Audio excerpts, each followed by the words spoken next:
Welcome to Sethu Chitra kitchen. சூப்பரான ரொம்ப டேஸ்டான கொழுக்கட்டை எப்படி பண்ணுறதுன்னு பாருங்கள். இது ட்ரை கலர் கொழுக்கட்டை. இது எந்த கலரில் ஒன்றாலும் பண்ணலாம். இது நேச்சுரல் கலர் தான், எதுவுமே ஆர்டிஃபிஷியல் கிடையாது. ஃபஸ்ட்டு பூரணம் ரெடி பண்ணிக்கலாம். இதுக்கு வந்து தேங்காய் அரை மூடி எடுத்துருக்கேன்.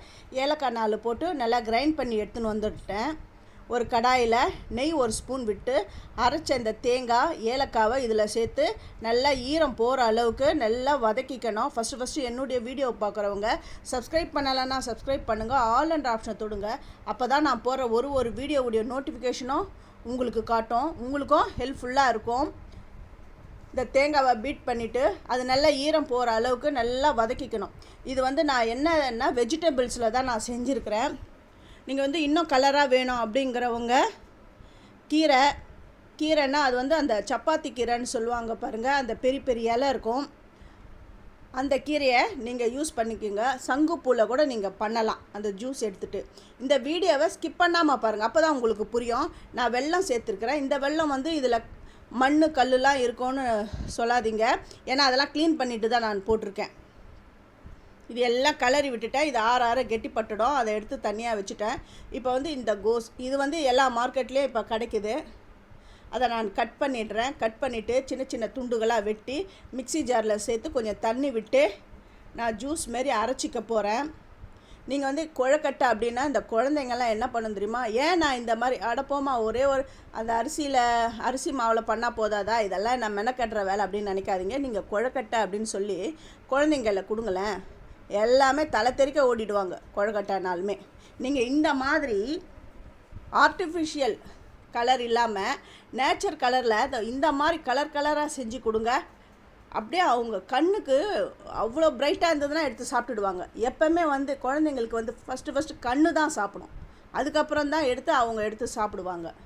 நான் வந்து அரிசி எடுத்திருக்கேன். இந்த அரிசி மாவை 3 பேட்சாக நான் பிரித்து எடுத்துடுறேன். ஏன்னா நம்ம 3 கலரில் செய்ய போகிறோம். அதனால் 3 கலராக நான் பிரித்து எடுத்துட்டேன். நீங்கள் என்ன பண்ணுங்கள், கலராக வேணும் அப்படிங்கிறவங்க 6 கலர் கூட அந்த ரெயின்போ கொழுக்கட்டை மாதிரி கூட பண்ணலாம். அது கூட நான் ஆல்ரெடி செஞ்சுருக்கேன். அது என்னுடைய சேது சித்ரா கிச்சனில் நான் போட்டிருக்கேன், நீங்கள் போய் பாருங்கள். இப்போ வந்து எல்லாருக்கும் ஒரு அந்த 3 பேட்ச் மாவு பிரித்தேன் இல்லையா, அதில் ஒரு ஸ்பூன் வந்து எண்ணெய், அப்புறமா அதுக்கு உப்பு ஒரு சிட்டிகை உப்பு நான் சேர்த்துட்டேன். இப்போ ஃபஸ்ட்டு மாவு வந்து வெள்ளையாக இருக்கணும். அதுக்கு வந்து தண்ணி வந்து ஒரு அரை கப்பு தண்ணி, அதை நல்லா கொதிக்க விட்டுட்டு அது ஃபஸ்ட்டு ஒரு 3 பேட்சில் அந்த ஒரு பேட்ச் அரிசி மாவில் நான் அதை சேர்த்துட்டு நல்லா கலந்து விட்டுக்கிறேன். இந்த மாதிரி இதுவரைங்க கலந்து விட்டுட்டேன். இதை தட்டு போட்டு மூடிடுறேன். இது கொஞ்சம் ஆறினவுடனே கையில் எடுத்து நல்லா பிசைஞ்சிக்கலாம். அடுத்தது வந்து அந்த பர்பிள் கலர் கேபேஜ் இருக்குது பாருங்கள், அதோடைய ஜூஸ் தான் இது. அதை வடிகட்டி அதை நல்லா கொதிக்க விடுறேன். அதை இன்னொன்று அரிசி மாவு வச்சுருக்கேன், செகண்டு பேட்ச் அரிசி மாவில் தேவையான அளவு நான் சேர்க்குறேன். இது வந்து பர்பிள் கலரில் வரும். ஒரே அந்த வெஜிடபிள் அந்த கோஸில் 2 கலர் நான் பண்ண போகிறேன். அது அப்படி எப்படின்னு பாருங்கள். இது நல்லா கலந்து விட்டுட்டு இதையும் நான் வந்து தட்டு போட்டு மூட போகிறேன். இந்த சூட்லேயே அந்த தண்ணி சூட்லேயே இந்த மாவும் வெந்துடும். அதனால் இட்லி பானையில் நீங்கள் அவிக்கும் பொழுது ரொம்ப நேரம் வேக வைக்கணும்னு அவசியம் கிடையாது. இப்போ பாருங்கள், அந்த மிச்சம் மீதி அந்த முட்டைகோஸ் ஜூஸில் அந்த லெமன் ஜூஸ் சேர்க்குறேன். என்ன கலர் மாறிடுது பாருங்கள், பிங்க் கலரில் மாறிடுது பாருங்கள். இதை 3வது பேட்ச் அரிசி மாவுலேயும் நான் இதை சேர்த்து நான் கலந்து வச்சிடுறேன். கலந்து வச்சுட்டு இட்லி பாத்திரத்தை நான் அடுப்பில் வைக்கிறேன். அதில் தண்ணி கொதிக்கட்டும். தண்ணி விட்டு அதை அடுப்பில் வச்சுருக்கேன். இது எல்லாமே நான் கலந்து விடுறேன். இதுக்கு பூரணம் வந்து இது உள்ளே எப்படி வைக்கிறது எல்லாமே நான் சொல்கிறேன். நான் இந்த மாதிரி அச்சில் தான் நான் எடுத்துருக்கிறேன். இதில் வந்து நான் எண்ணெய் தடவிட்டேன், ஆல்ரெடி நான் எண்ணெய் தடவிட்டேன். அந்த ஒரு லேயராக ஒன்று கலர் நம்ம வைக்கணும். அது எப்படிங்கிறதையும் நான் உங்களுக்கு காட்டுறேன். இதில் நல்லா எண்ணெய் அப்படியே கோட் பண்ணிவிட்டு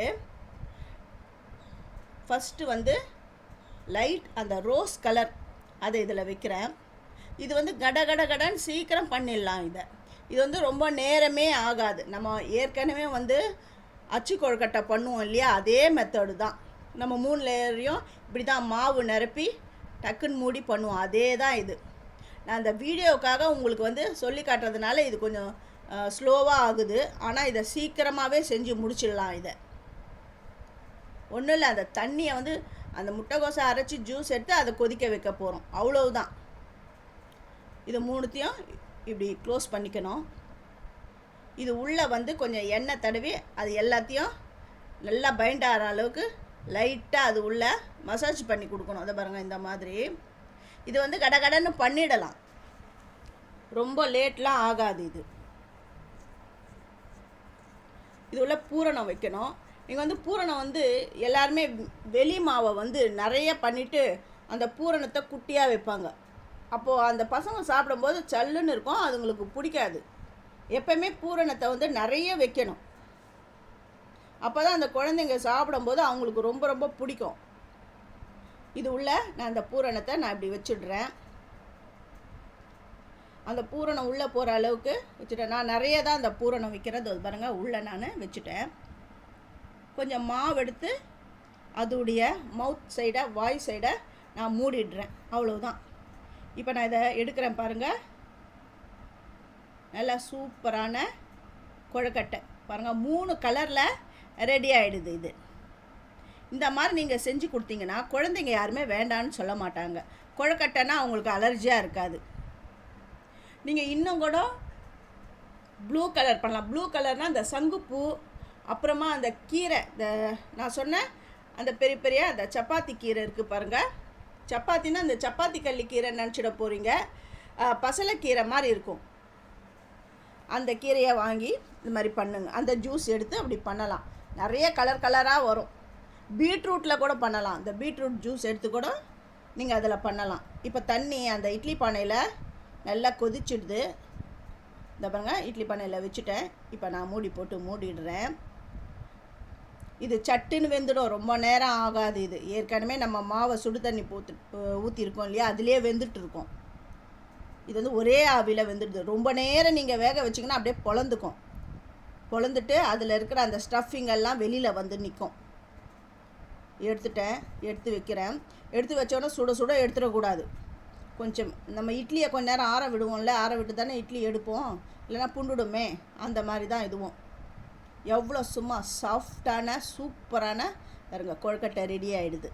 இதை நீங்கள் உங்கள் வீட்டில் செஞ்சு பார்த்துட்டு எப்படி வந்ததுன்னு எனக்கு கமெண்ட் பண்ணுங்கள். உங்கள் ஃப்ரெண்ட்ஸுக்கும் நீங்கள் ஷேர் பண்ணுங்கள். தேங்க்யூ.